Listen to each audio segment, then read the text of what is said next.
బనగానపల్లె యాగంటి మహాశివరాత్రి బ్రహ్మోత్సవాల ఏర్పాట్లపై అన్ని శాఖల అధికారులతో సమీక్ష సమావేశంలో మాట్లాడిన బీసీ మంత్రి జనార్దన్ రెడ్డి ఈ నెల 25న మార్చి 1వ తేదీ వరకు అంగరంగ వైభవంగా మహాశివరాత్రి జరుగుతుంది. మంత్రి జనార్దన్ రెడ్డి యాగంటి క్షేత్రం చేరుకోగానే ఆలయ అధికారులు, ప్రధాన అర్చకులు పూర్ణ కుంభంతో స్వాగతం పలికి ఉమామహేశ్వర స్వామి వారికి ప్రత్యేక పూజ కార్యక్రమాలు నిర్వహించారు. భక్తులకు ఎటువంటి ఇబ్బందులు కలగకుండా అన్ని సౌకర్యాలు కల్పించాలని తెలిపారు. ఏమైనా సమస్యలు ఉంటే తమ దృష్టికి తీసుకురావాలని కోరారు.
बाबाणां प्रायश्चित्तमुनिरकारवच्चरणं सर्वव्याधिर्वाणमुक्ते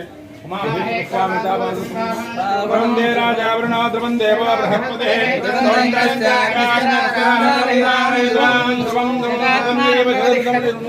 गवानन्दान्यं बहुपुत्रलाभं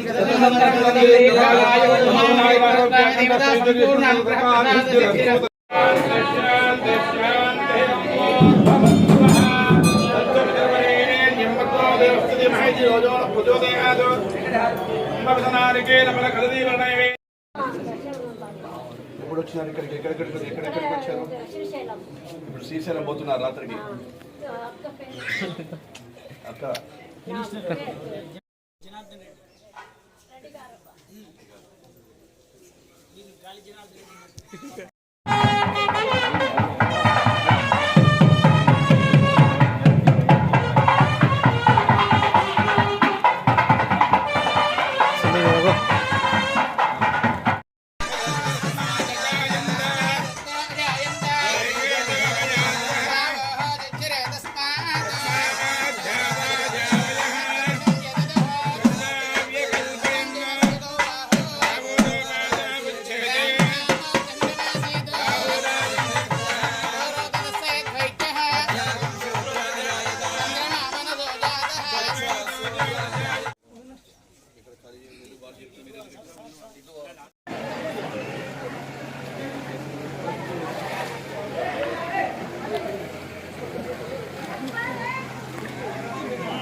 అయిపోయిన దర్శనం.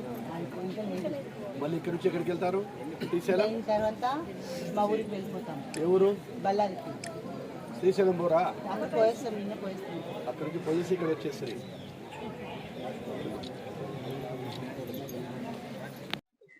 ఇవన్నీ కూడా వారితో ఈరోజు రివ్యూ చేయడం జరిగింది.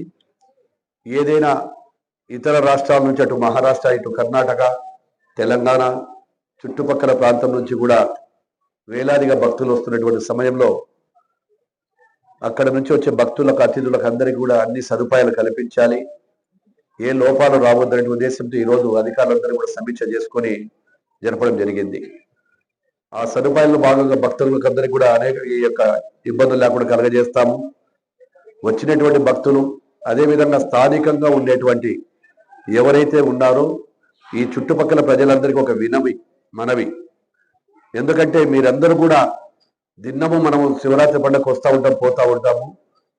ఏదైతే ఉన్నారో మీరందరూ కూడా స్థానికులం అనేటువంటిది భావం లేకుండా మీరు ఒక భక్తుల మాదిరిగా బయటి వాళ్ళ మాదిరిగానే అని ఆలోచన చేసుకొని క్యూ లైన్లలో వచ్చి వారికి సహకరించాలని చెప్పి దేవస్థానం వారికి, అదేవిధంగా పోలీస్ శాఖకు, మిగతా వారికి కూడా మీరు సహకరించాలని చెప్పి కూడా ఈ చుట్టుపక్కల బనగానపల్లి మండల ప్రజలందరినీ కూడా కోరుతా ఉన్నాను. అదేవిధంగా మన కార్యకర్తలు కానీ అభిమానులందరూ మీరు కూడా ఒక వాలంటరీగా తయారై ఎక్కడ కూడా ఎవరికి ఇబ్బందులు కలగకుండా, ఎన్నోసార్లు మనం కూడా చూస్తూ ఉంటాం, రైళ్లలో దొబ్బుకొని పోతూ ఉంటారు, వెనకుండా వాళ్ళేమో తిడుతూ ఉంటారు. మేము ముందు లైన్లో ఉన్నాం కదా, ఆయన వెళ్ళిపోయినాడు, ఈయన పోయినాడు. ఇవన్నీ కూడా సమస్యలు వస్తాయి, మనకు చెడ్డ పేరు వస్తుంది. ఆ చెడ్డ పేరు రాకుండా ఉండాలనే ఉద్దేశంతోనే మనం అందరూ మీరు సహకరించాలని చెప్పి కోరుకుంటా ఉన్నా. ఇవన్నీ కూడా బ్రహ్మోత్సవాలు బ్రహ్మాండంగా జరిపి ఇక్కడ నభూతో నభవిష్యత్తు అన్నట్టుగా జరపాలని చెప్పి చేస్తా ఉన్నాం. ఖచ్చితంగా కూడా జరిపి తీరుతామని చెప్పి విలేకరులకు అందరికీ కూడా తెలియజేస్తా ఉన్నాం. అదేవిధంగా టోల్ గేట్ కూడా తీసేసాం. ఆ 3 రోజులు టోల్ గేట్ దగ్గర కూడా దాదాపుగా 20 లక్షల రూపాయలు నష్టం అంటున్నారు. కానీ ఏది ఏమైనా భక్తులు ముఖ్యం మాకు, వారి మనోభావాలు దెబ్బ తినకూడదు అనేటువంటి ఉద్దేశంతో మొట్టమొదటిసారిగా శ్రీశైలంలో తీసేయారు. ఫస్ట్ టైం కదా శ్రీశైలం కూడా, ఎందుకంటే మంత్రిగా నేను అక్కడ చూశాను కాబట్టి ఇక్కడ కూడా తీయాలని మా వాళ్ళకైతే కొద్దిగా బాధగానే ఉంది. పైన 20 లక్షల రూపాయలు పోతుందని. భక్తుల మనోభావాల కంటే భక్తులు దాతల ఈశ్వరుడు కావాలంటే ఎన్ని డబ్బులు కావాలన్నా ఇస్తాడు, ఏదో సమయంలో భగవంతుడు ఇస్తాడు, ఇబ్బంది లేదు. తర్వాత ఇప్పుడు ఉన్నటువంటి ఏసీ సిస్టమ్ కూడా కరెక్ట్గా లేదు, అదంతా కూడా పని చేయకుండా పాడుపడిపోయింది.